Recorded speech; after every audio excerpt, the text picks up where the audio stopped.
Hvala lepo. Guys, my name is Nick Vujicic. I was born in Australia in 1982, moved from Australia to California in the year 2006. And my life story, I'm just thankful that people have seen my life on some sort of level, whether it's just YouTube videos or seeing pictures of a limbless guy smile. People always ask me, what happened to you and how did you overcome what you've been through? The title of the message that I've been given is Transforming the Walls into Doors.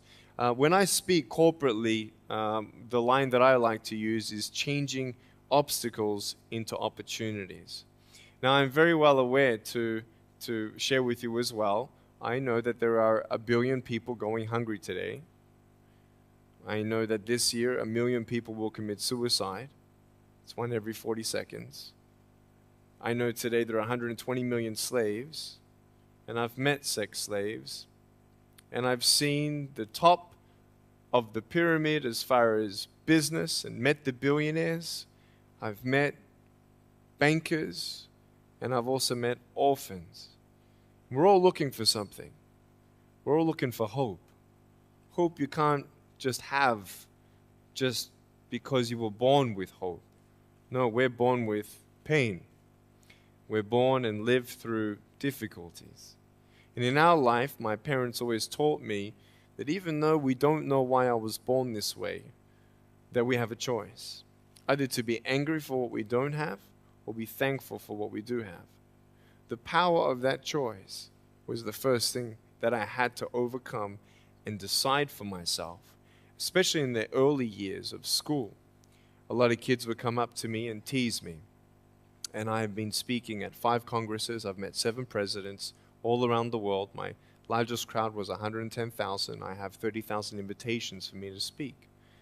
So wherever I go, I talk about the value of life. I talk about anti-bullying messages for the school systems in different nations. The greatest thing is love. When we feel like we don't have enough love and we don't have enough hope, we start losing strength to live. For me, in my life as a child, I had a big wall. I was surrounded by 4 walls and a low ceiling of opportunity. I was set free in so many different ways, and especially surviving from day to day with my parents who loved me, who encouraged me, who told me that I was beautiful the way that I was, and not to worry about what other people said about me. I was actually the first special needs child to be integrated into the mainstream education system in Australia, and I was awarded Young Citizen of the Year in 1990. And the world is a hurting place, and the world needs hope, and the world needs love. Without hope, we feel like, why are we here? Well, brokenness. Here's mine. Today, I still have no arms, no legs. But everything's changed. Everything. For me, I was looking for hope and happiness, and I couldn't see it for many years. In fact, if this side of the table represents my hope, truth encourages me to become all that I can be. But then we have lies every day coming in our mind, people who discourage us. You know the people that you have in your life who, no matter how good of a day you're having, they'll bring you down. Or no matter how bad of a day you're having, they'll bring you even lower. You know what I'm talking about? Think of the 3 biggest discouragers in your life. They're not your biggest discouragers. You are. You are. It only takes 3 seconds for me to tell you something discouraging. But then you may never forget my words. I've met so many 50-year-old women and 40-year-old women who still remember what their fathers told them that they wish they never heard. Words are powerful. When you hear those words and then your mind starts growing with these lies. Nick, you're not good enough. Nick, just give up. Nick, you're never going to get a job. You won't get married. You can't even hold your wife's hand. What kind of a father are you going to be if you can't even pick up your kids when they're crying? You're alone. Sure, your parents hug you, but their hugs can't heal you. Just give up. Just give up. Just give up. Just give up. Just give up. At age 8, I thought that I should commit suicide. Why? Because I didn't have hope. I thought I didn't have hope. Today you can see that I had hope. What's the word? Believing in something you do not see. Faith. Words can only do so much.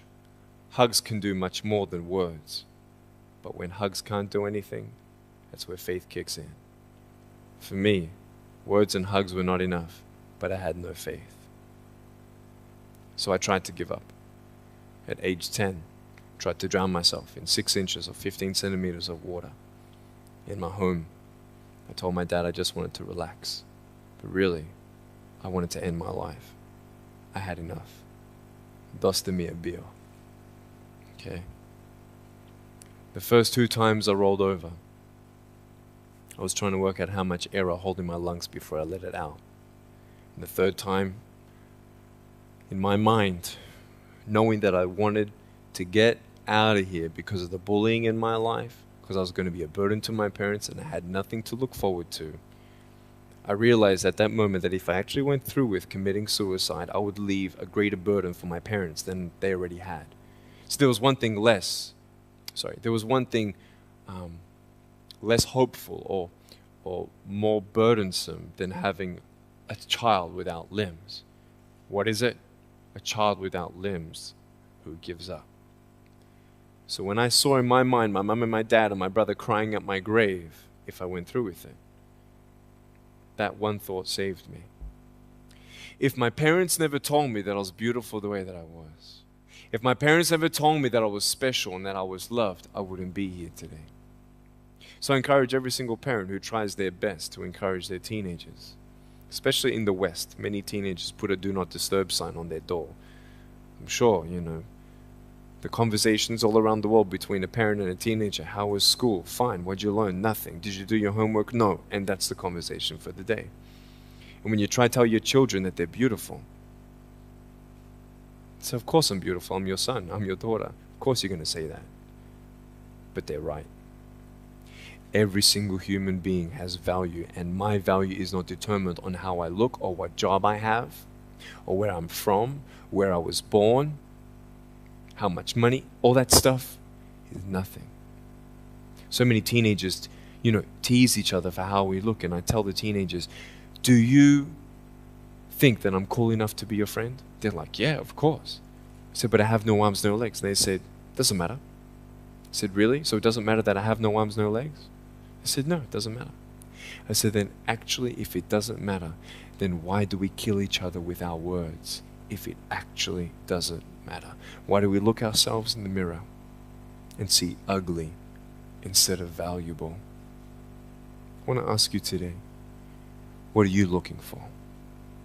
If I gave you $1 billion, would you be happy? If you gave me $1 billion, I'd be very happy. But then if my mum dies tonight, am I happy? No. With all the money in the world, I'll never be happy. Why? Because money is something that cannot heal the soul. So many teenagers are looking for love, which love does heal the soul. Love does complete the soul. But even sex before marriage, I was a virgin before I got married. Yeah, I've got a gorgeous wife. We're pregnant with our first son. And I don't need hands to hold her hand. I only want to hold her heart. And how am I going to hug my kids? So many kids, they come up to me. It's amazing. They put their hands behind their back and hug me with their neck. And I've realized in life, even the worst parts of my life can be turned into good. And they're even more special. So many teenagers, they're looking for love. So they're going to go do this and go do that and have sex before marriage. For me, sex out of marriage is like a $5 Gucci watch. Sex within marriage and having sex with someone who loves you, who's committed to you for the rest of your life, going to be the mother or father of your kids. That's what love is. You can talk, you can sleep with as many people as you like, but never know for sure, do they love me? Love is a lifelong commitment. You see, there are choices in life, and we're looking. I want to ask you, what are you looking for? Well, if I can just get drunk, why not, man? I only live once. Well, if that's the way you believe, great. But for me, I'm a greedy man. I don't want to live for 90 years. I want to live for billions of years. And I know that every day my choices will affect this life, other people's life, and my eternal life. You got to come to the truth of knowing who you are and why you're here. William Barclay, he said, the greatest 2 days in anyone's life, the day you were born and the day you knew why. So, you're ugly. No, I'm beautiful the way that I am. And if you can't believe that for yourself, so many girls especially stay with their emotionally abusive boyfriends. Because if I break up with him, then who's going to want me? See, we all want love. That's why we do what we do sometimes. To get into the crowd, I'm going to swear, I'm going to be cool. That's what this world is. I want to look like her. If I was taller, shorter, smarter, more popular, whatever you want. It's not enough until you find the truth. I'm wonderfully and fearfully made. There's a greater purpose for my life. I am here for a reason. Sure, I didn't get a miracle. Yeah, I believe in a God who can do miracles, and I have a pair of shoes in my closet. Why? I've seen blind people seeing and deaf people hearing. That's fine if you don't believe me. I got it on camera. But I realized something. If God doesn't change my circumstance, He's going to use my life to be a miracle for someone else. When you don't get a miracle, you can still be a miracle for someone else. I'm going to close off with this beautiful story. I was in Southern California. I have two organizations. I have a non-profit organization and I have a for-profit. I probably spoke between years 2007 and 2010, 1,000 times, 600 flights. And I've spoken to 4.5 million people face to face. And in the last 48 hours here in Serbia, we've reached 5 million through media.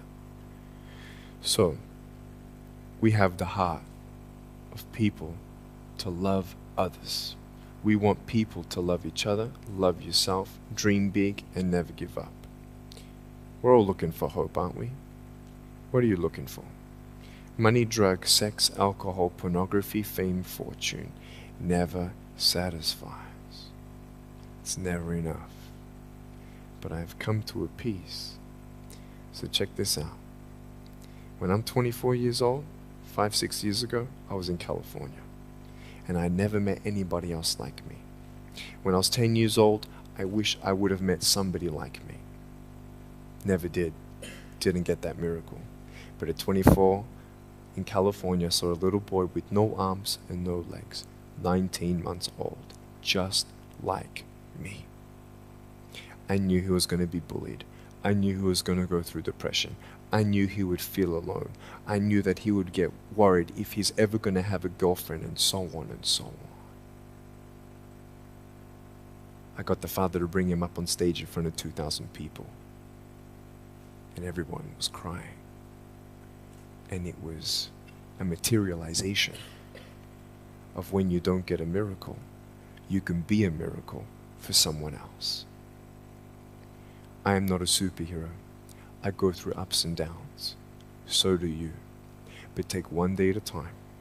And if you haven't found that peace of knowing who you are and why you're here, and where you're going when you're not here, for me, I want you to know that's how I've overcome. I don't have any walls. My book's called Life Without Limits. And what will be, will be. I've acted in a short film, 30 awards. I got Best Actor in a short film. I've done my own music video. I've written 2 books. First book, 30 languages, 800,000 copies. I'm 29, and we know 1 billion people know who I am. Not to bring up my pride or my name or my status. Trust me, I'm just like you. But I hope you are inspired to know that if I can dream big, then so can you. There are no walls. Find your peace, and you'll make your walls doors. Thank you so much.